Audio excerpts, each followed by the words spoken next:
The Brandon Peters Show may contain explicit language and detailed plot points. For more information on the show, stay tuned to the end of the episode. It's the summer of 93 at 30. Welcome back to the Brandon Peters Show for another Friday on the Summer of 93 at 30 series. And rejoining us for it, we have from 92.3 WTTS in Indianapolis and his cave dwelling podcast, which we heard so much about. Awesome.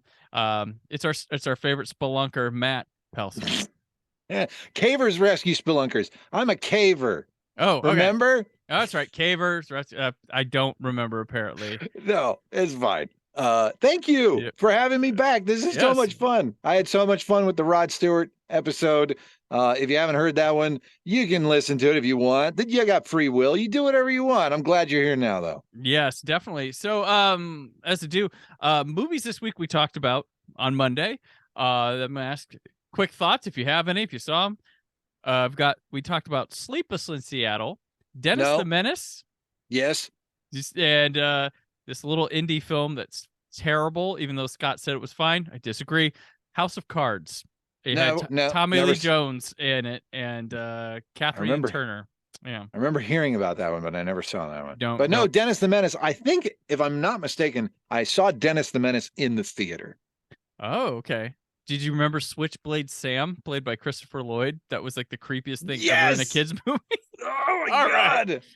Oh God. Oh, the fart that ruined, that ended it all. Yes. Oh, was that his downfall? The fart? I can't remember. It was beans or something. Yeah, it was creepy. A bunch of beans. Is terrifying looking. He had stuff hanging off his skin or something. I don't know. I may be remembering this. Well, you know what? That's what we want, the childhood memory, because we were watching like, why is this guy? This is insane. And he doesn't really join the movie proper till like the end. He's just got his own side story going on. Oh, yeah. And it's a little unsettling. Call it Switchblade Summer.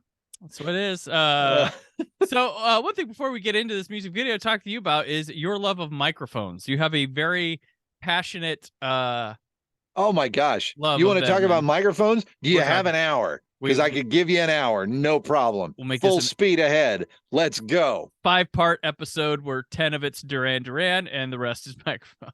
Not just talk about I can plug them all in for you if you want to hear them. I for whatever reason have had this obsession with microphones going back like 20 years now.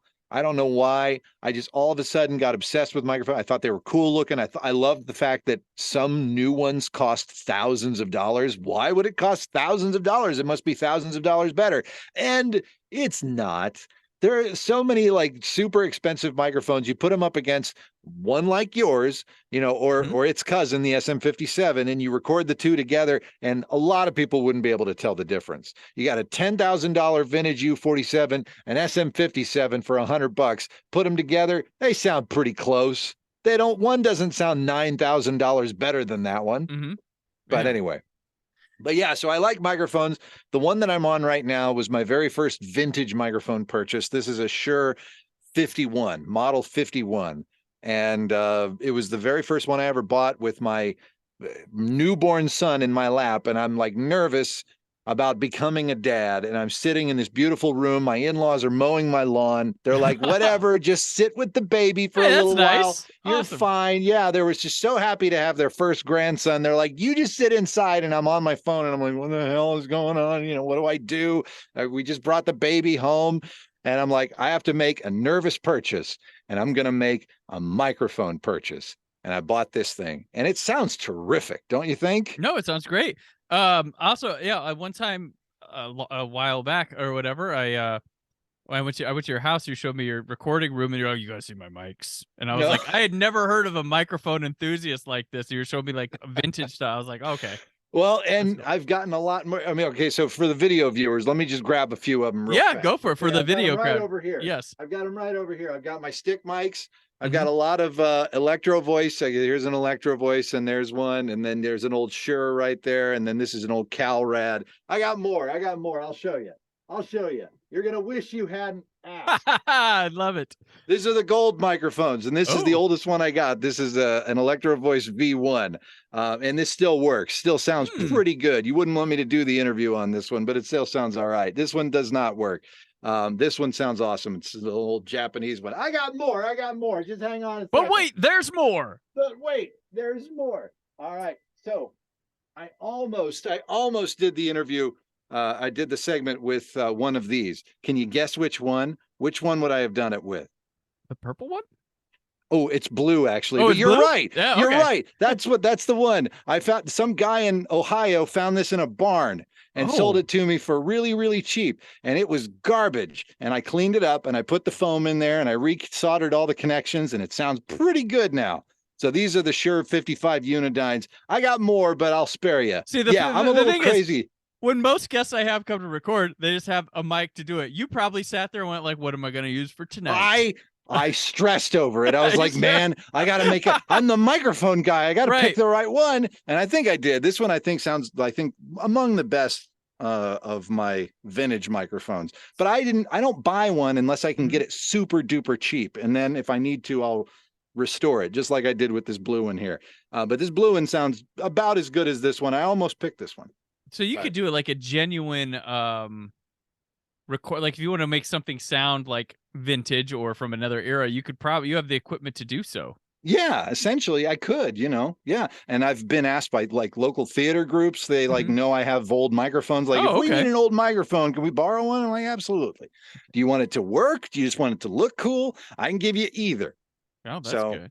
So in that, like, it's been like, there's kind of a similar thing to me. Like, or he probably still is, but like, Mellencamp really interested in like vintage recording equipment and tactics and stuff. Like he did like a whole album with like stuff from like the 60s once. I think you might be right. Like, I think he's like really into that. Like I unknowingly hiked right past his recording studio. Oh. In Belmont, Indiana. Okay. Which is in Brown County, rural Brown County, Indiana. That's where his recording studio is. It's called Belmont Mall Studio. Okay. And it's John Mellencamp's recording studio. And along, like really close to the studio, is a long trail in southern Indiana called the Tecumseh Trail. It's about a 43-mile trail. It starts, I started it and it did it as an overnight. I hiked 19 and a half miles one day and 19 and a half miles the next day. And it goes right past the trail. And I'm looking over there and I walk closer to it and closer to it. And I'm like, I think that's the place. I think that's Belmont Mall Studio. And I like walked up to it but then I got spooked. I took off and my feet hurt anyway, because I had walked a long way that day. But yeah. Gotcha. And he lives right on John Mellencamp. One of his houses is right along Lake Monroe down in southern Indiana in Bloomington. And I canoed that lake one day and didn't tie it down well enough, and it flew off of my car right in front of his driveway. Oh, well then. I'm sure he was. So I had to wrestle with that thing, get it back on my car, and I'm like looking at his fence, like, John Mellencamp lives over there. Do you think he's watching me? You think he's watching me? Like, what the hell is that kid doing with that boat? Oh, it's funny we bring him up because he was part of the Summer '82 at 40 because it was his breakout year. He doesn't have anything this year in '93. Dance Naked will come out next year. We had the cover of Wild Night with Nichelle Nadegia-Cello. That was such a great cover. Yeah. I love that. And he did some really good stuff in the 90s. Key West Intermezzo. I love that song. Yeah. No, it's funny. Like, I feel like he hit a wall where it just wasn't as popular as it was, but I think he's like this forgotten, like, because he was gigantic. I looked at his sales and stuff when I was doing the 80s things. I'm like, this guy was larger than life. He's still gigantic. He still has fans everywhere. He launched a tour this past winter and it sold out in minutes. Yeah. It was a theater tour. He's playing like theater rooms, but it's the whole tour sold out in minutes. Yeah. I think it was like farewell tour too, wasn't it? Because you can't. No, I don't think I don't think he's calling it that. No, okay. The dude smokes like a chimney, but that's the only thing he does. That's the only. He doesn't drink. He's pretty healthy, other than the fact that he smokes a lot of cigarettes, which nobody does anymore. But because I know he does Farm Aid every year, but that's him touring, definitely. I had some friends that went to one of those shows, and they were saying like it was like or maybe they were worried it was his last one or something like that. Maybe he's not saying, but they you know set what up- he's saying now? What he's saying now is that he finally has the voice he's always wanted. That gravelly Oh, it kind of took years. smoker's voice. He's been wanting that old man voice forever. Waits has been ahead of the game for a long time. Waits is gargling lava, Yeah. and Mellencamp is just smoking as much as he possibly can. Come on. Come on. Yeah. Come on. Oh, You know, yeah. John Mellencamp, if you really, really want a gravelly voice, you could just spend all day screaming, which Yeah. he probably back in the 90s did a little bit of that before he had his heart attack. Yeah, that smoking, not singing from your belly, you could do a lot of things. But He inhales a lot of paint fumes nowadays. oh jeez. He does a lot of painting. I don't know if Gotcha. it's fumey or anything, but I love John Mellencamp. You Mhm. know, I mean, the Indiana connection, of course, and just good, wholesome, folksy type Yeah. stuff. And I love his. He evolves. You can Mhm. hear his age in each one of his records. You know what I mean? True. Yeah, I'm a big fan. Yeah. Like one of my favorite albums is like Scarecrow. I love that album. That's a really good one. Yeah, I of mean his, and- that is a portrayal, a moment in time Mhm. about something he was concerned about, and rain on the scarecrow. Yeah, good stuff. So Yeah. not John Mellencamp. We're talking about Duran Duran here. Oh, we love to get Uh, sidetracked, don't we? At That's a least great I segue. do. Yep, I do. I like it too. So Come Undone. It's the second single from their 7th album. It's self-titled, but very well known as the Wedding album. The other single from that was Ordinary World and Too Much Information, Drowning Man, Femme Fatale, and None of the Above. Back when you could do half your album as singles. It was a comeback album for them, which saw 2 gigantic hits for them. It was a huge comeback album. Because I went back through, I was like, oh yeah, they fell off. They were like larger than life to their second albums were really what took them above and beyond, and then like it was like really fast after that. Yeah. The Wedding album, huge comeback for Duran Duran. And what a great song too. When you told me that we were doing Come Undone, I was Mhm. like, that's my song from the Wedding album. Yeah. I was trying to pick, I was like, what would Matt play on his when he's not on the air? We play Ordinary World. Yeah. We Yep. play Ordinary World a lot, but if we play anything else from the Wedding album, it's Come Undone for sure. Gotcha. Yeah, I was trying to, because I was going through all these songs in '93 that were top 10 hits, and on Casey Kasem, I'm like, what fits Matt's audience and stuff the best there? And so I had the Rod Stewart one, and then Come Undone, because I had to spread the wealth with all of you. Well, I guessing appreciate here. you considering that part of it. Yes. So this song, the album itself peaked number 7 on the Billboard 200 platinum. This was the first platinum in a couple albums. They were dropping gold, and they were multi-platinum their first few albums, and then this was their first time having a platinum album in a few. They had a greatest hits album, but I'm not going to count that going platinum because that's stuff they'd already done. It does count in their house with their stuff, but the song was a last ask any band, and they hate that there is a greatest hits album of them. Right, true. They want you to hear all the stuff. Yeah. So this song peaks at number 7 on the Hot 100 and number 41 for the year. But it was the highest. It was highest on the mainstream top 40, peaking at number 2. You a big Duran Duran fan? I know you were saying like this album, but like, were you a big fan of theirs or at all? I would say that I am a passive fan. Right. I am aware of Duran Duran and their significance and their influence on popular culture, on music culture. Right. Would I say that I'm a fan? I don't know. I've not listened to the Wedding album front to back. I've not listened to any Duran Duran album front to back.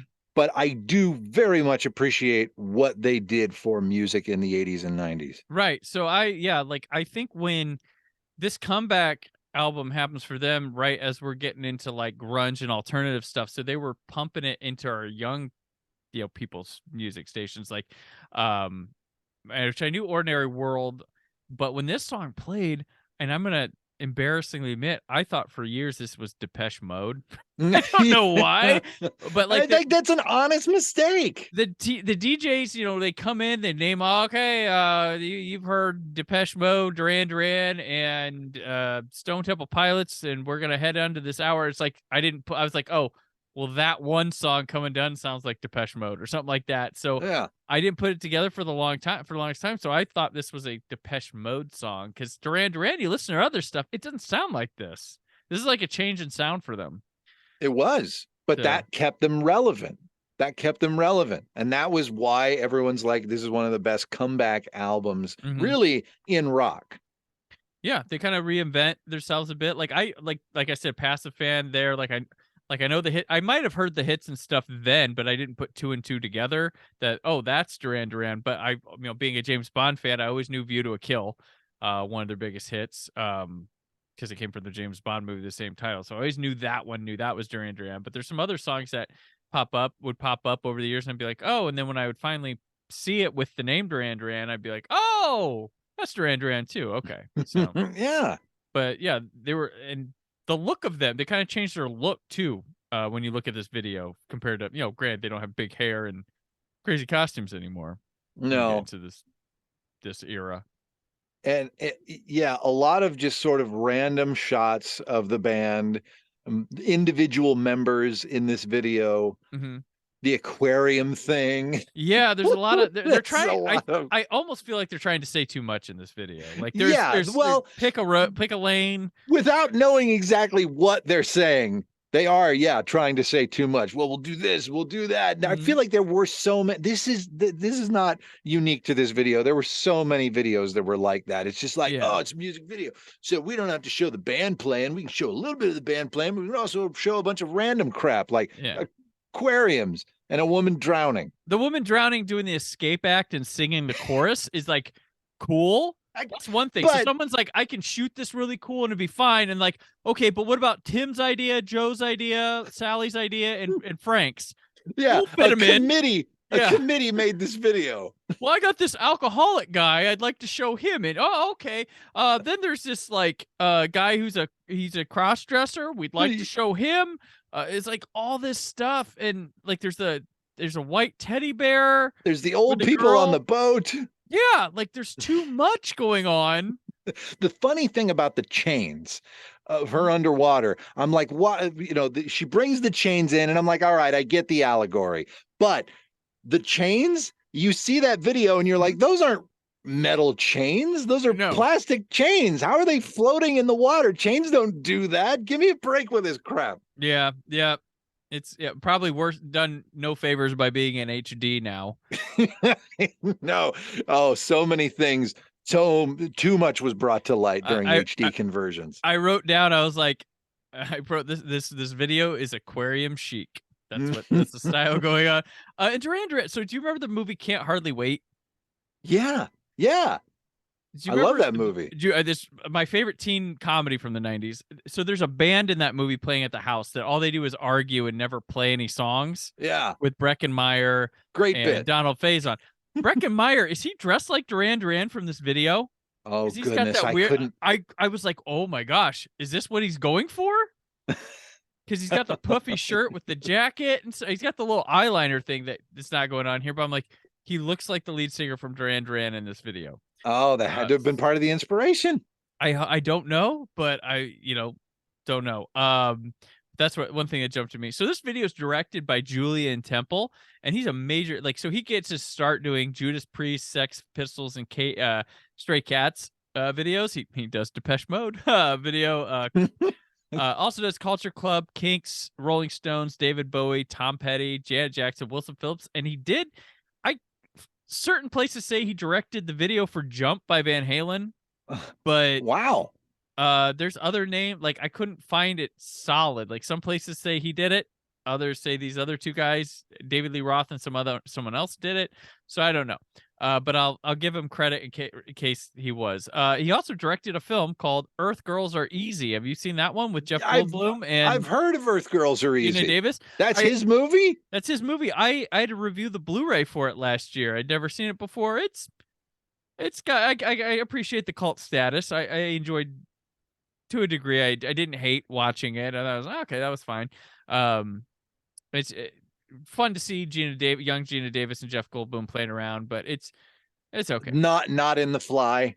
Not in The Fly. Yeah, this is The Fly reunion. It's nice to see them too. Not in a horror movie. Yeah, there you go. Not in a body horror Body thing. horror. Yeah, yeah. That's- Yeah, he is an alien. But he takes the form of a human. Yeah. With it. So, but yeah, so that's interesting with him. Which I did the Judas Priest video for Breaking the Law back then. So this is the first time I've talked Julian Temple on the show. But yeah, he's got a roster of just like working with good names in music videos, which I've seen a lot of people, career music video people that stroll through. Now all of them transitioned into directing other things. So yeah. I mean, so many of the music video people, they were just music videos, did a few successful films as well, one or two that, you know, people have heard of, stuff like that. I mean, some became great. We have like David Fincher comes from music videos. Yes. So, you know, Michael Bay comes from, like, big names come from music videos first. And, but then there's all people that don't, and then people that try and then go back to music videos. So You know who else comes from music videos? Who else? Alton Brown, the Food Network guy. Oh, really? He did music videos back in the day. A bunch of them. Wow.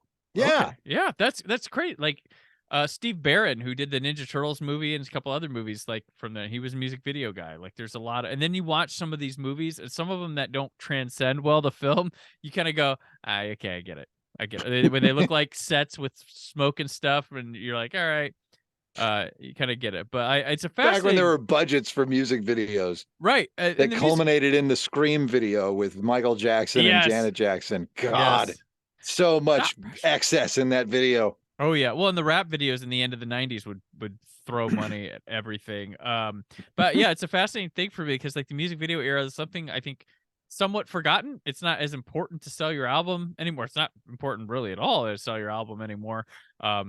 Or sell it to go listen on streaming anymore. And there's a lot of missing information from it. Like there's a ton of videos I've gone through and do it since I started this show. No director name attached. There are models that appear in the video, like that are prominently featured. Nobody knows who the name is. Like there's wild stories that come from these about the bands and stuff and how they felt. Like it's just like it's fascinating. I feel like not a lot of people are covering it at all. So yeah. It was a time used to be important. I mean, it still is. So with so many people making, with so many people listening to music on YouTube, the video is still relevant. I think it always will be, but it's never, I mean, it had a bubble, and boy, the bubble burst, didn't it? But you find your way around it. Big pop stars are going to have budgets for their videos, but they're going to lose money usually anymore, in the big picture. Yeah. Taylor and Gaga will do videos, but they'll make it back somewhere else. Easily. Somewhere.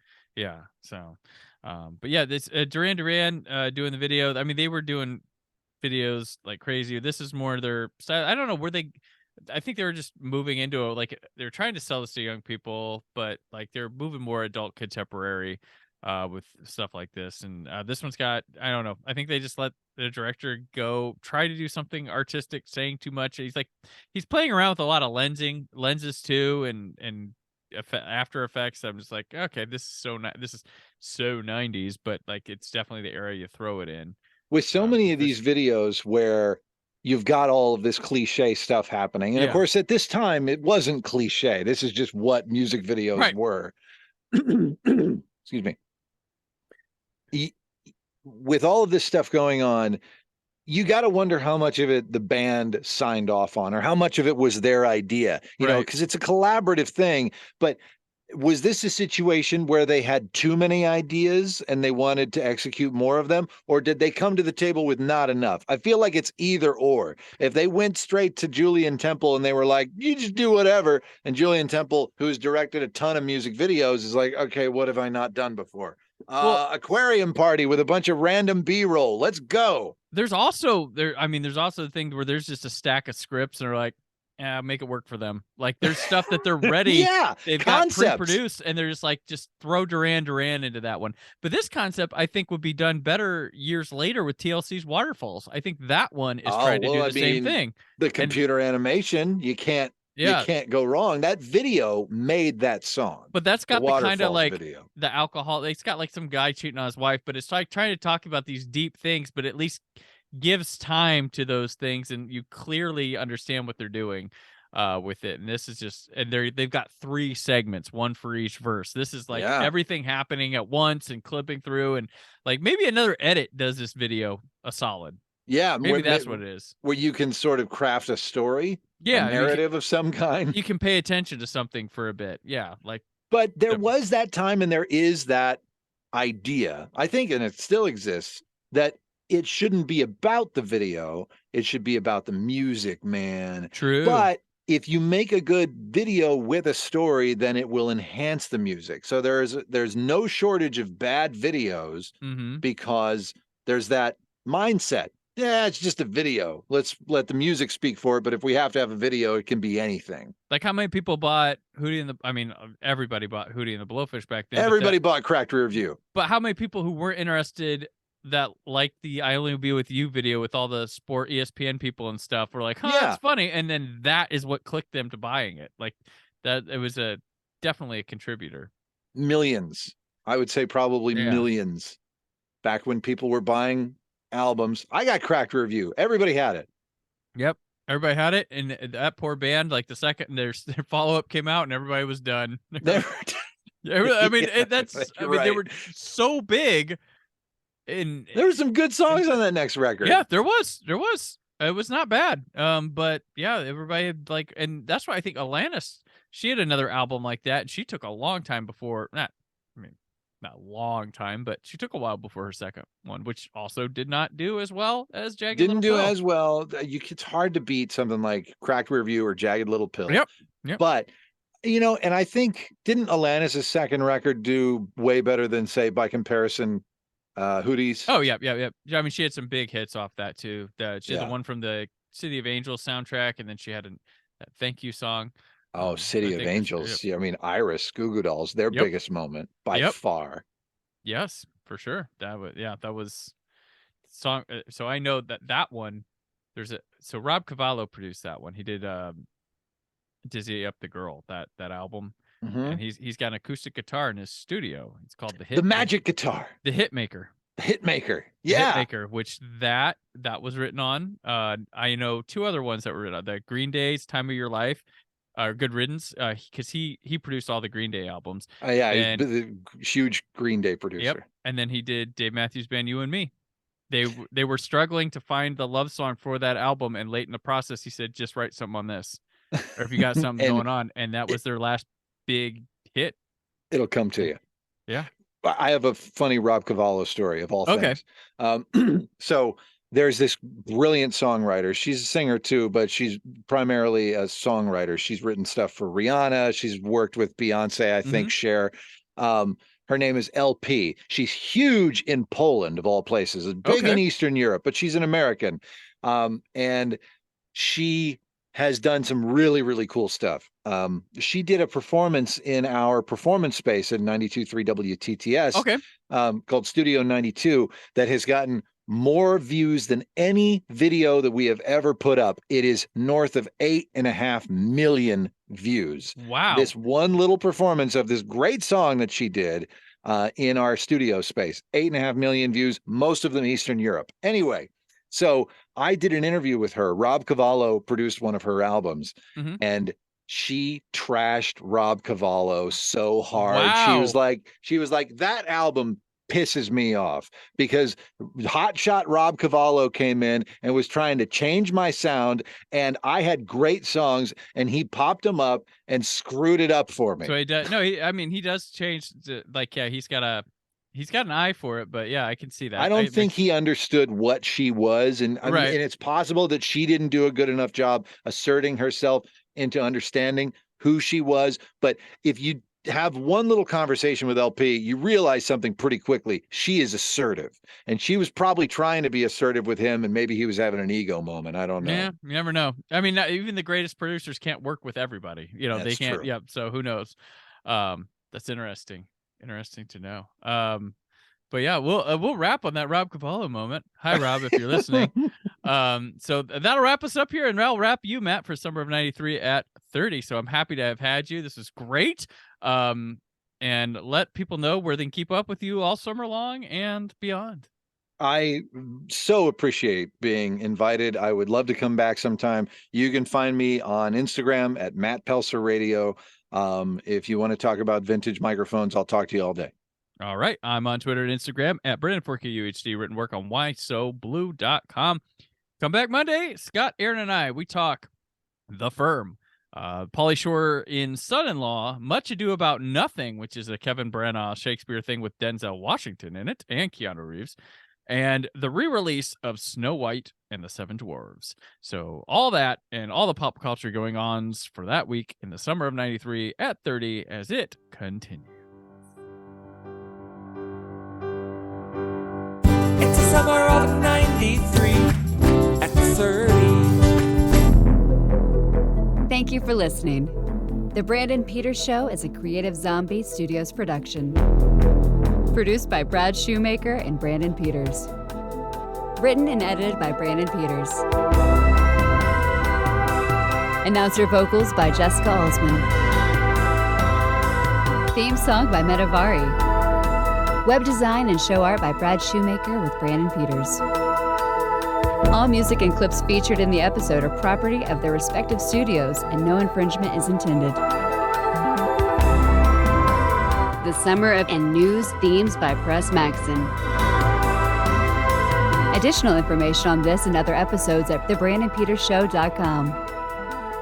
For any inquiries, press opportunities, or sponsorship, contact mail at thebrandonpetershow.com. The show is available on Apple Podcasts, Spotify, or anywhere podcasts are found.